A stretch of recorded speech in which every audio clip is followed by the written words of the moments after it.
Welcome everyone to the Pantheon. I am Ray, and joining with me is our horror correspondent Chelsey from Ontario, and we're going to be reviewing The Babysitter today. It is a movie from McG.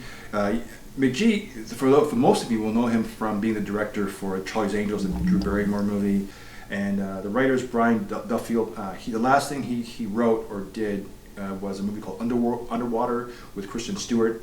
That was in theaters. One of the last few films that hit theaters before the way things have gone currently. Well, movies are back now, are back on working now, but like back when we had everything going kaputs.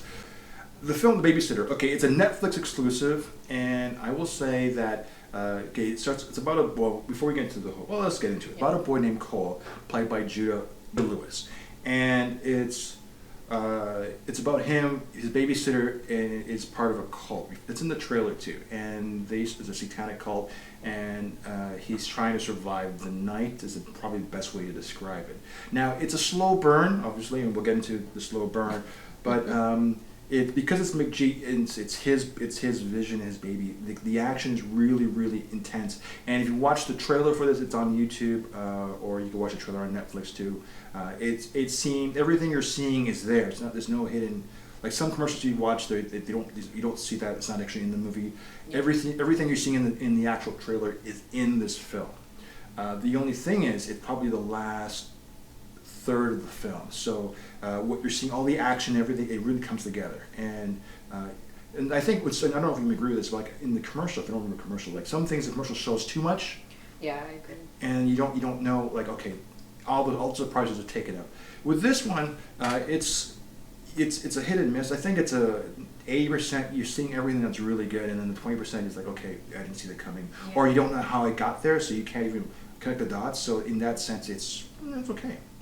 So what are your thoughts?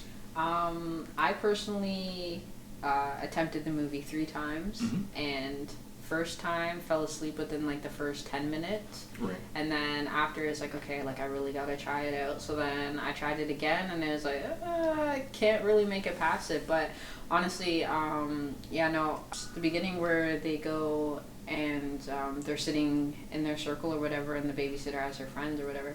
I was like, okay, like maybe this will get interesting. And then it was just so dramatic. Like I thought I was watching a scary movie, and I was like, okay, so is this scary movie or is this actually a scary movie?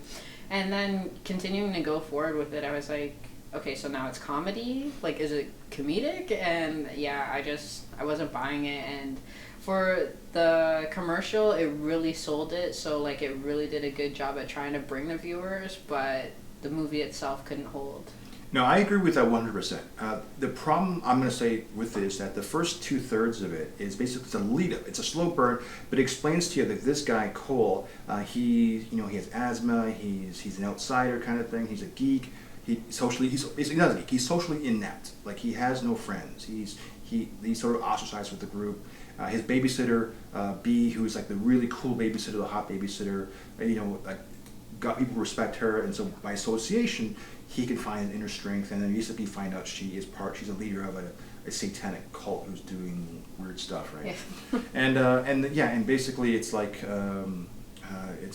Lady Killers with with Tom Hanks, where everyone slowly starts to die off, whatever it is. It's like, and Cole's trying to survive the night, and it's comedy. It really is a comedy. It's more of a frenzy comedy than it is a horror film, but it's gory. The kills are really gory. And the kills are the highlights for me because it's funny because you don't see the deaths coming. It was. And it's hyper realistic killing, but it is kind of funny. It is, and so if you want comedy but like gore, but like not where it's going to offend you, and then it's sort of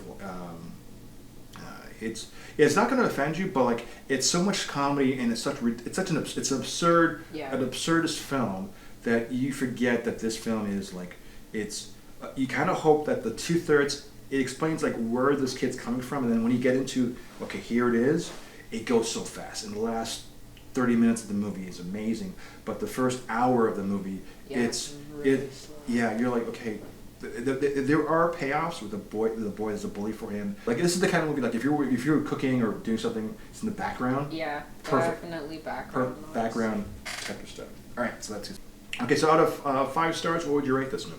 I definitely rate it 1 star. It couldn't keep my attention. Attempted it way more times than I should for any other movie, and it's a movie you can watch and then go to sleep with the lights off at night. Yeah, it's a movie that's not going to haunt you or give you nightmares. Yeah. Honestly, the truth. I'm going to give this movie like maybe 1.5 stars. 2 stars to be honest, because I thought the ending, because it was so much fun. Like if it was maybe a 20-minute build up and then the 30 minutes was like the bite. So like if it was, let's say it was a 1 hour short, like a 1 hour episode, a special, then I think it would work. I think it's just, if they cut the time down, I know then it wouldn't be considered a movie, but like for Netflix, I think if they did it like a short movie, like a 1 hour film, like a short, they call it a short, then it's fine. Because I know the idea of a short, the minimum for a short, according to the rules, is 78 minutes, and then it's a feature film. Anything below 70 minutes is considered a short. That was the rules dictated in the Oscars. So like anything below 78 minutes is not a feature-length film. Animation or live action doesn't matter. So I would say like you could save money or cut things and just make it 20 minutes. Like if it's just build up, you could pretty much summarize the build up in 20 minutes. Like okay, he's an outcast, kids don't like him. He's got a babysitter that's really cool. Have one scene where the babysitter stands up for him, and then boom, you're good. And then you go into like okay, Cole, time for bed, and then all craziness happens. So I'll give it 2 stars. You say you give 1 star? You give it? Yeah, still changing that answer. All right. Well, that concludes our show. Thanks for watching. On behalf of me, I'm Ray. And I'm Chelsey. We'll talk to you next time.